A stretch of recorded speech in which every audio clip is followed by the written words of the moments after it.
recording these goddamn shop videos every... What happened to Blood Gulch? This kind of looks like the inside of my booty hole. This is actually kind of cool. Almost makes me forget that I've got to record this shop video.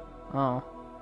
I've got to record this shop video. So, welcome back to another Halo Infinite shop video. Today is April 22nd. I'll take a look at the new items and letting you know whether or not they're worth your money. Of course, there isn't anything new as the foreign operation is still active and will be for the next 2 weeks until we get the last stand operation, which is going to be bringing the banished shotgun.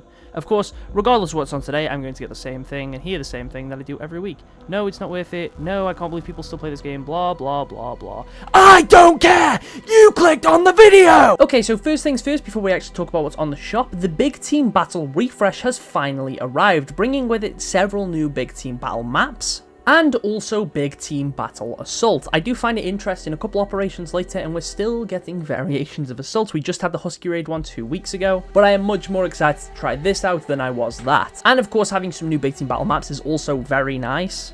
And I am also quite nostalgic for Blood Gulch, so having any variation of that in matchmaking is music to my ears. Anyways, going over the shop, as mentioned, we don't have anything new, because foreign operation, blah, blah, blah, blah, blah. First of all, we have the Ashen Victory armor coating, which is back for 500 credits. Of course, it is now cross-core, and it is a decent silver and red coating. We also have the Temple Grounds armor coating, which is also fine. This one only costs 300 credits and is completely cross-core. This one kind of gives me Mandalorian in full Beskar armor kind of vibes. Following on from that, we have Reflex Reaction, which is back for 500 credits. Of course, this is a weapon coating. The Neon Superfly bundle has also returned for 800 credits, giving you the coating of the same name for your armor, vehicles, and weapons, alongside the Will-O-Wisp visor and the Combat Reload stance. For 800, this is fine. The Fomorian armor set is also back for 1,200 credits. This gives you the helmet of the same name alongside the Flu Augmenter shoulder pads, the Organic Metal Extended chest attachment. You also get some knee pads, a utility piece, the Delta Dive visor, and the Wave Action armor coating. Again, 1,200 for an armor set I don't think is too bad.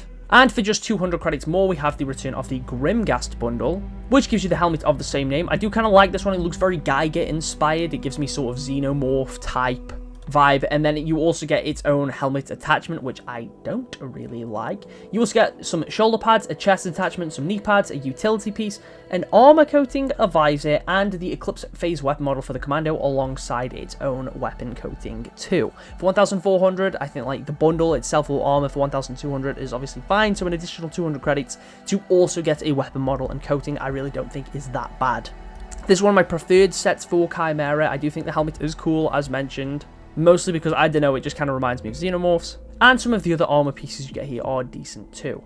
Of course, the Promethean Reclamation Super Bundle is still here alongside the Didactic Bundle, but for some reason, instead of the other one, which I can't remember the name of if I'm being completely real, has been replaced with a Champion Bundle, so I'm assuming it's doing that thing again that we saw 2 operations ago, and one of the bundles just kind of got switched out for another one, but it showed something else for everyone.